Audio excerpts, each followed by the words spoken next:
This might be a hot take, but when we say white privilege, we don't mean that your life is easy. White privilege simply means that the color of your skin doesn't make your life harder. For instance, if you are someone who has darker skin, there are systemic issues that prevent you from achieving success in many instances. If you want to go to an elite university or get a high-paying job, statistically, you are less likely to get the position as a white person, even having the exact same experience. And if a person of color does get the position, they are then told that the only reason they did was because of DEI or affirmative action. People with darker skin are more likely to be arrested, incarcerated for long periods of time, and wrongfully convicted. And they're more likely to live in poverty because of unfair housing practices and other methods of discrimination. If you truly understand what white privilege is, there is no reason to get offended when someone brings up this topic because they aren't saying anything about you or your character. What this term means is that in such a diverse society, your skin color is not a barrier to success, and you are set up for success much better than any person of color because America was built on white supremacy to favor white people.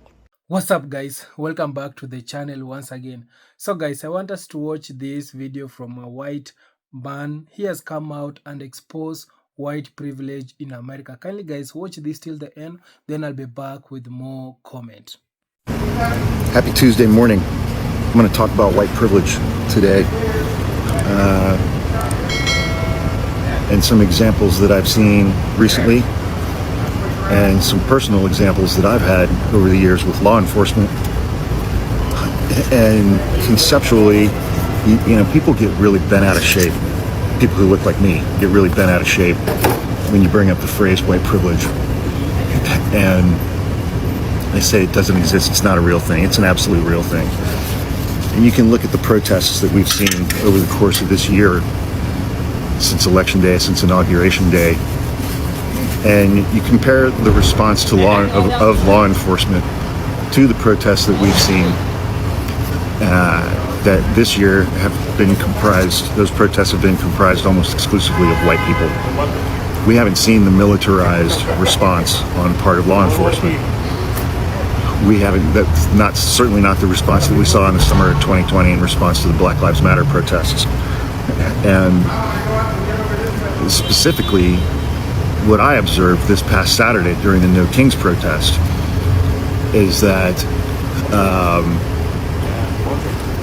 when I marched in the protest, my brother and I both marched together in the protest in San Francisco, I saw one motorcycle police officer about an hour before the protest was scheduled to start, and he was helping to direct traffic along the entire protest route from Dolores Park up Dolores Street to Market Street, down Market Street to Van Ness Street, Van Ness Avenue, up Van Ness, across Grove to Civic Center. Along that entire route, I did not see one single police officer at all. And the only other police officers that I saw that day were after the march was over. There were a couple of motorcycle cops who were parked up against the Bill Graham Civic Auditorium looking at their phones. And you know, you compare these protests to the Black Lives Matter protests in 2020, the police response, the law enforcement response. I mean, I saw multiple videos, live streams of protests during the summer of 2020, where during the day police officers were mingling with protesters, taking photos with them, taking photos of them all like taking a knee. And then when we got close to dusk, those same officers would put their riot gear on and go to town and cause violence and cause injuries. And that's one observation. And that was quite obvious to me on this past Saturday. So what is white privilege? I mean, it can have a lot of different definitions in a lot of different contexts, but to me it simply means that the color of my skin has never made my life more difficult. The color of my skin has never made specific instances or circumstances in my life more difficult or more dangerous. As well as there have been specific instances and circumstances in my life where I firmly believe that the color of my skin has worked to my benefit in a way that it would not happen for people who don't look like me. And, you know, in 2020, I had been a gun owner when I lived in Ohio. I moved out here about 25 years ago. I hadn't owned any guns while I lived in in San Francisco or California. In 2020, I decided it was time to get some firearms again. And two of the purchases that I made, I bought a very, very high-end, expensive AR-15 type rifle, and I bought a top-of-the-line optic to go on top of that. It's another version of a scope. I have a red dot optic where I look through that. There's a red dot. I put the red dot on the target that I'm shooting at the range, and it helps you hit your target. That type of firearm, I have the civilian version. It's a weapon that is issued to special forces in the United States military. It's a weapon that's commonly owned by law enforcement in the United States. And the optic that I purchased is also very commonly used by law enforcement in the United States. Each of those items came with a sticker. And I put those two stickers on the bottom lower left corner of the rear window on my car, advertising that I am a gun owner, and these are two of the things that I own. Since doing that, I've been pulled over 3 or 4 times for, mainly for things like speeding on Highway 5, either going to or coming from Los Angeles. In 2 or 3 of those instances where I was very clearly speeding by a significant amount, the CHP troopers, it was the same thing each time. They would come up, I'd have my license, registration, proof of insurance ready. They'd take that information from me, and they'd be like, hey, I noticed your stickers. Do you have any firearms in your vehicle today? And I would always say, like, nope, today's not a range day. Nothing in the car. No request that I step out of the vehicle, no request to search my vehicle, no demand that I open up the back of my car for them to look. Then they would go run my information. They would come back. They would see that I don't have any warrants, haven't had any moving violations in a long time. We would have a pleasant conversation about firearms, and then they would give me a warning, and I would leave. And that was that. I think those interactions would have gone dramatically differently if I was not a white man. There was one time that I was pulled over on my way home from the gun range, and I told the officer, I have 2 handguns in the back of my car, my ammo bags on the front seat. I'm coming home from the gun range. And again, didn't put his hand on his gun, didn't draw his weapon, didn't point his weapon at me, didn't demand that I get out of the vehicle, didn't demand that I open up the back of my car and show him the guns, which I offered to do. And again, I got a warning and was sent on my way.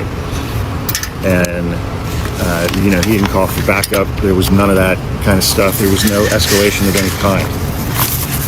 I'm not licensed to carry a firearm in the state of California. I had 2 of them in my vehicle that day. I was transporting them in a manner that was consistent with California law, but the officer involved in that stop did nothing to escalate it. Now I want to talk about a young man named Philando Castile, a 32-year-old African-American man who was fatally shot during a traffic stop outside of St. Paul, Minnesota on July 6, 2016.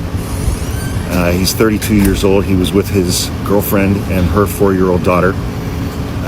Officers pulled him over because he had a broken brake light. One of the officers had previously radioed that he was going to pull over this car. The 2 occupants just looked like people that were involved in a robbery. The driver looks like one of our suspects.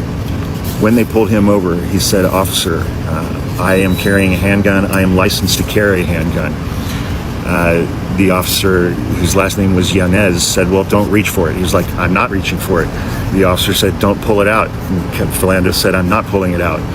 And the officer said, don't pull it out, and then fired 7 shots at Philando Castile.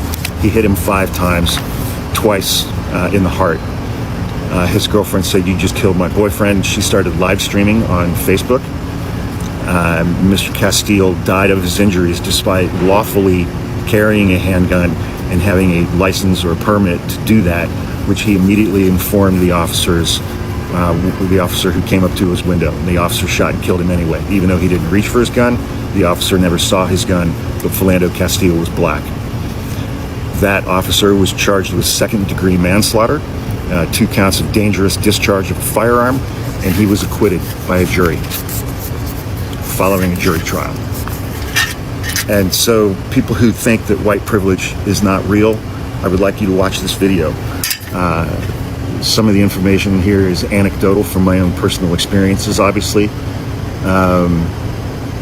but that's how Those are some of the circumstances of how I have benefited from being a white man and a gun owner in the United States, even when interacting with law enforcement, that clearly those types of interactions would go on a different way if I was not a white man, and I firmly believe that. Most white people don't see racism. I know that it seems unbelievable because the signs are there if you look for them, but we don't see racism because we're spoiled. That's right, I said it. Here's how I personally illustrate this as an analogy from my personal experience. I have had problems with my feet all my life. And if I am having foot pain, all I can think about is how much my feet hurt. But when I found a style of shoes that were right for me, I realized I hardly ever think about my feet anymore because they don't bother me now. If something is causing you pain, you think about it. You think about how to make it stop. Or you give up thinking about it ever stopping and you think about how to endure it, how to live with it, how to fight it, how to minimize it. And that applies whether it's foot pain or racism. Most white people very rarely have to think about race unless we make a decision to think about it. And that's a choice for us. It's optional. It's not something we're forced to confront every day. As white parents, we tell our kids, if you get into trouble, find a police officer. They'll help you. Black parents would never do that. People of color give the talk about how to minimize the risk of getting killed by cops. If something doesn't hurt you, you don't learn to watch out for it. That is why white people don't get it when it comes to race. We walk through the world thinking our experience is the norm. So when Black people describe being followed, being profiled, denied, or dismissed, it doesn't line up with what we have experienced. So we assume that Black people are exaggerating, or too often we assume that it means that it's just not really happening. But the truth is, and I'm talking to white people here, racism isn't always blatant. It's not always a burning cross or a lynching. Sometimes it's a policy or a pattern that benefits us and makes us comfortable, so comfortable that we don't even notice. When it doesn't block your path, when it doesn't cause you any pain, you might not even notice that it exists. That's what white privilege is. Not just what you get, but what you never have to see. If my videos help you see something more clearly, please share. One share shows you care about setting the record straight. And if you want to help me keep making this kind of content, you can leave a tip at coffee.com/Kelly Snyder. This could cost me followers, and if it does, I'm okay, because I know I've lost the right ones. In 2024, if you don't understand that white privilege doesn't equal financial privilege, there's a good chance it's because you choose to be willfully ignorant. White privilege doesn't mean that you grew up rich or that you didn't have a hard life. It's the concept that by the mere coincidence of you being born white or white presenting, that you have an inherent privilege. You're afforded certain benefits of the doubt that not everyone gets. It's the difference from a white person walking into a store and a customer salesperson walking up and saying, "Hi, can we help you find something today?" To a black person walking in that same store with that same customer service person following them around because they looked kind of suspicious. It's the black family that can't leave their family photos hanging on the wall when they're selling their house because the home appraiser might undervalue their house by as much as $500,000. And for fuck's sakes, you've never had to apologize for being white. Had your parents fucked on a Tuesday instead of a Wednesday, you wouldn't even be you. Rather, just acknowledge that the system that was designed by and for people that look like you has never been a level playing field. I hope this made it clear. Have a great fucking weekend. I'm going to give a hot take on something here. I'm going to say that the No Kings protest is the very definition of white privilege. Why do I say that? Because white people have the privilege to protest on a Saturday outside of working hours every 3 months. You get up, eat your Wheaties, make a sign, you feel good, you do something for an hour and a half, and then you go back, you post it on Facebook, and you go, cool, we'll do this again in January. That is privilege. If you're black, if you're Latino, if you're Mexican, if you're Muslim, if you're Asian, if you're anything other than white, every day, people across this country are getting looked at differently, or getting shit on, their due process, they're getting racially profiled. That's why we're still here. Because white people are still refusing to get off their damn couch and do it. If you want to actually protest, if you want to be an actual ally and really fight fascism, do that shit every day. Every day should be a new No King's Day. Not every 3 months, not every 4 months, not every fucking month. Every goddamn day. You stop working. You don't pay your taxes. You protest. And you shut this shit down. Now, when you're ready to do that, you let me know. But I'm sick and tired of people thinking that No Kings is going to change anything, because it ain't. It makes white people feel good like they did the bare fucking minimum. 2025strike.com. You want to do something? You go sign that damn petition. You reverse Citizens United, you give women their rights back, you raise minimum wage, you put in gun reform, and you put term limits on people in the Senate and the Supreme Court. If you're not going to do those basic things, it doesn't matter if a Democrat or Republican run this damn country, because none of it benefits us. I am sick and tired of kids getting shot in goddamn schools, but people on the right bitching about a drag queen reading at a fucking high school. I'm sick and tired of it. So you have a choice, people. You could be on the right side of history or the white side of history. But if all you're willing to do is the bare minimum, then you're staying on the white side of history, because you're unwilling to be uncomfortable. The very definition of white privilege. What side are you going to be on? So guys, I hope you have watched that video and you have seen how this white man, he has come out and exposed white privilege in America. And also we have been seeing how the system in America, it has always been favoring white people, and we have been seeing how the system, it was always being against black people. So whenever whenever you are finding there's a gunfight, there's a mass shooting, the first suspect they usually suspect, it is always a black person. So this is to tell you that the system, it is always against black people, even if the black people, they are not the ones who have done the mass shootings or anything of the crime, only any criminal in America. If black people, they are not being involved, these people, they will always at a point find any black person to put all blame in on him or her. So this is tell you that these people, they have always they have been always enjoying the white privilege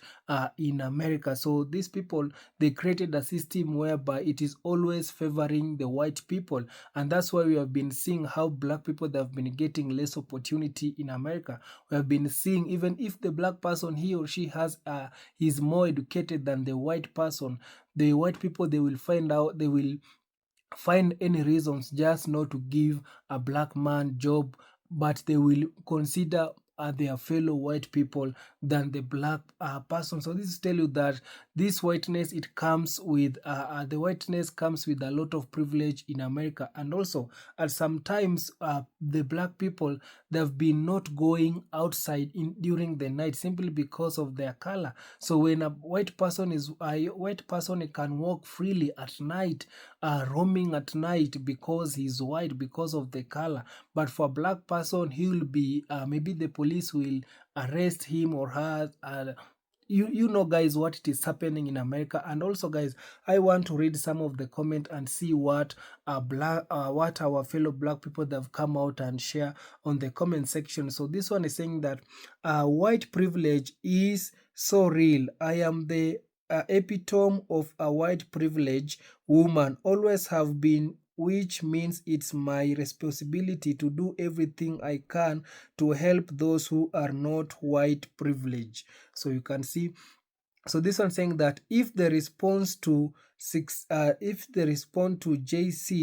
doesn't prove that white privilege exists, nothing will. Exactly. Up to date, white privilege it is also exist in America. This was saying that make America make America great again. When was it great? When we were slave. Tell me what that means, date and time. Exactly. So this slogan, make America great again. So when was America great again? I want the people, the white folks who are watching me, to answer that question. When was America great again? So because we have been seeing right now a majority this when Donald Trump, he was doing his campaign, he was saying that make America great again, which for me, according to my opinion, is these people, they want to bring back slavery. They want they want to still use black people as their slave. That it is the time when America was great, when the Americans, they were not suffering,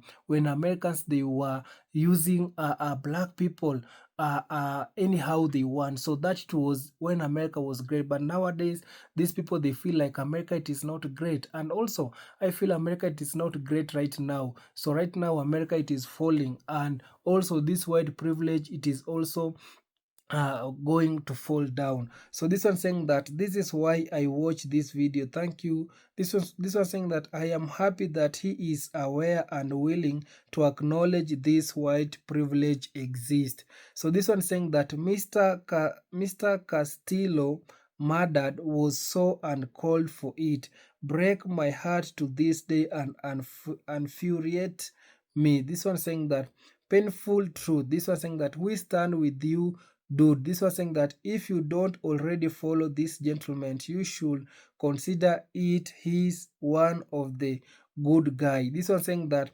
even Thomas Jefferson admonished them. He said, my fellow Americans, if there is a just God, we are going to pay for this. This one saying that I loved him. I am a black American.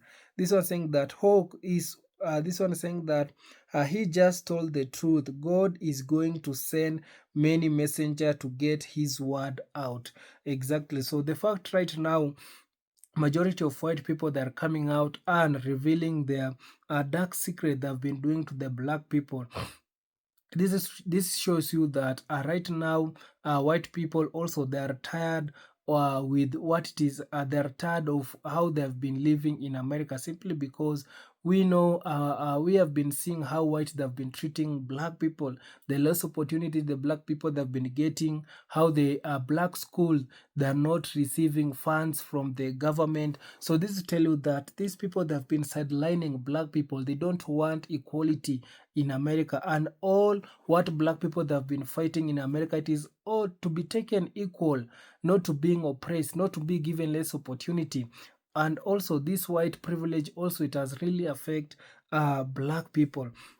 So this one saying that I really like this one saying that bro, you real one, respect for being honest, one loved brother. So you can see majority of people, they are also coming out and telling how this white man has come out and say the truth. This was saying that white America have a duplicitous relationship with the people of color, especially black Americans. It's really quite a shame, but the characterization seems to follow the DNA of the roadmap established 400 years ago.